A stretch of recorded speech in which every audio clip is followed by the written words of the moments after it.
বন্ধুরা স্ক্রিনে একটু ভালোভাবে লক্ষ্য করুন। আমি লিখেছি কি মিরাজ টেক্সট সলিউশন। এই লেখাটাই যদি আপনাকে ইংলিশে লিখতে হয় তাহলে কি করতে হবে? এই যে এখানে কিবোর্ড থেকে আপনাকে ইংরেজি পরিবর্তন করতে হবে। তারপরে এখানে আপনাকে বাংলা ফন্ট থেকে ইংরেজি ফন্ট পরিবর্তন করতে হবে। তারপরে আপনি ইংরেজি লিখতে পারবেন। এইভাবে মাউস দিয়ে প্রত্যেকবার আপনাকে ক্লিক করতে হবে। আর আমি একটা সিস্টেম দেখা দিচ্ছি শর্টকাট। দেখুন আমি কিবোর্ড থেকে প্রেস করছি কন্ট্রোল অল্টার বি। দেখুন বাংলা সিলেকশন হচ্ছে। আমি আবার কন্ট্রোল অল্টার বি প্রেস করছি, ইংরেজি সিলেকশন হচ্ছে। অল্টার কন্ট্রোল টি প্রেস করেন, তাহলে দেখুন বাংলা ফন্ট আবার চলে আসছে। অনেক সময়ের ব্যাপার এবং প্রতিনিয়ত যদি আপনার যদি একটা পেজে যদি বাংলা ইংরেজি অনেকগুলো লেখা থাকে তাহলে আপনার অনেক সময় নষ্ট হবে এবং কাজের গতি কমে আসবে। বন্ধুরা আমি বলতে চাচ্ছি শর্টকাট কির কথা। আপনি শর্টকাট কি এর মাধ্যমে এই বাংলা এবং ইংরেজি ফন্ট সিলেকশন করে রাখতে পারবেন এবং যখন আপনার প্রয়োজন হবে সেই শর্টকাট কি প্রেস করে আপনি সেই কাঙ্ক্ষিত ফন্টটি নির্বাচন করতে পারবেন। হ্যাঁ, আশা করি বুঝতে পারছেন। আমি দেখিয়ে দেব। তার আগে যদি আপনি এই চ্যানেলে নতুন হয়ে থাকেন তাহলে চ্যানেলটিকে অবশ্যই সাবস্ক্রাইব করে সাথে থাকবেন। চলুন ভিডিও শুরু করা যাক। বন্ধুরা এই সেটিংস করার আগে একটা কথা বলে রাখি, এখানে আপনাকে বের করতে হবে কাস্টমাইজ রিবন। কাস্টমাইজ রিবন আমরা তিনটি উপায়ে বের করতে পারি। একটা হচ্ছে এই ড্রপ ডাউন লিস্টের উপর ক্লিক করলে এখানে শো বিলো দ্য রিবন আসবে, এই অপশন থেকে আপনি নির্বাচন করতে পারবেন। অথবা আপনি যদি এই রিবনের উপরে রাইট ক্লিক করেন এখান থেকেও আপনি কাস্টমাইজ দ্য রিবন পেয়ে যাবেন। যা হোক বন্ধুরা, আমরা এই সেটিংস করার জন্য প্রথমে আমরা ফাইলে ক্লিক করে দিচ্ছি। এরপরে এখানে অপশনস দেখতে পাবেন, এই অপশনসের উপরে ক্লিক করছি। এরপরে এখানে দেখবেন যে কাস্টমাইজ রিবন অনেকগুলো অপশনস আছে, তার ভিতরে কাস্টমাইজ রিবনের উপর আমি ক্লিক করে দিচ্ছি।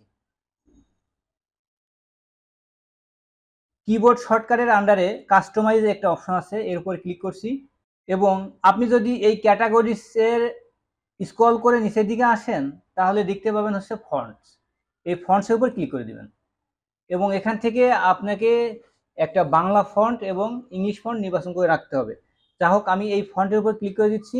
বন্ধুরা আপনি যে কোনো ফন্ট এখান থেকে সিলেকশন করতে পারবেন, আপনার পছন্দ মতো আপনি নির্বাচন করে নেবেন।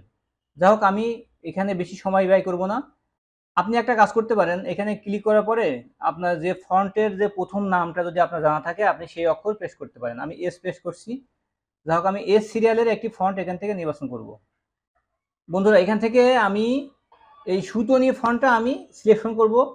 সুতনি ফন্টসের উপর আমি ক্লিক করে দিচ্ছি এবং এরপরে আপনাকে যা করতে হবে সেটা হচ্ছে প্রেস নিউ শর্টকাট কি, এর উপরে ক্লিক করতে হবে। এই যে একটা বক্স দেখতে পাচ্ছেন, এই বক্সের উপরে ক্লিক করবেন এবং এরপরে এইখানে হলো মেন কাজ, আপনি একটা শর্টকাট কি যোগ করতে পারবেন। আপনি শর্টকাট কিটা কি দিবেন? মাইক্রোসফট ওয়ার্ডে যে শর্টকাট কিগুলো ইউজ করা নেই সেই শর্টকাটটা আপনাকে ব্যবহার করতে হবে। তাহলে আমি কি করব? বন্ধুরা আপনি একটি শর্টকাট কি লিখে রাখতে পারেন যেটা আপনি ব্যবহার করবেন।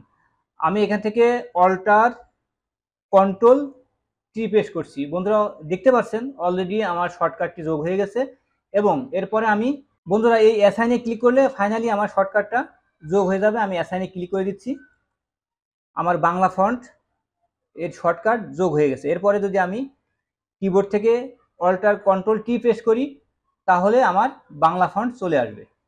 এখন আমরা পুনরায় আর একটা ফন্ট নির্বাচন করব। এর জন্য আমি আবার ফন্টের উপর ক্লিক করে দিচ্ছি এবং এখান থেকে একটি ইংলিশ ফন্ট আমাদের নির্বাচন করতে হবে। এর জন্য আমি এর উপর প্রেস করছি এবং এখান থেকে স্ক্রল করে নিচের দিকে আসলে এই এরিয়াল ফন্ট আমি নির্বাচন করব। এরিয়াল উপর ক্লিক করছি এবং পুনরায় আমাকে প্রেস নিউ শর্টকাট কি এর উপর ক্লিক করতে হবে। কিবোর্ড থেকে আমাকে আবার একটি নতুন শর্টকাট দিতে হবে। আমি নতুন শর্টকাট দিচ্ছি, অল্টার কন্ট্রোল এন। বন্ধুরা এটা হচ্ছে আমার ইংলিশ ফন্টের শর্টকাট। এরপরে অ্যাসাইনে ক্লিক করছি, তাহলে আমার শর্টকাটটি যোগ হয়ে যাচ্ছে। হ্যাঁ বন্ধুরা, এটা চমৎকার একটি সেটিংস। যারা ওয়ার্ড নিয়ে কাজ করেন দীর্ঘ সময় তাদের জন্য এই সেটিংসটা অত্যন্ত গুরুত্বপূর্ণ।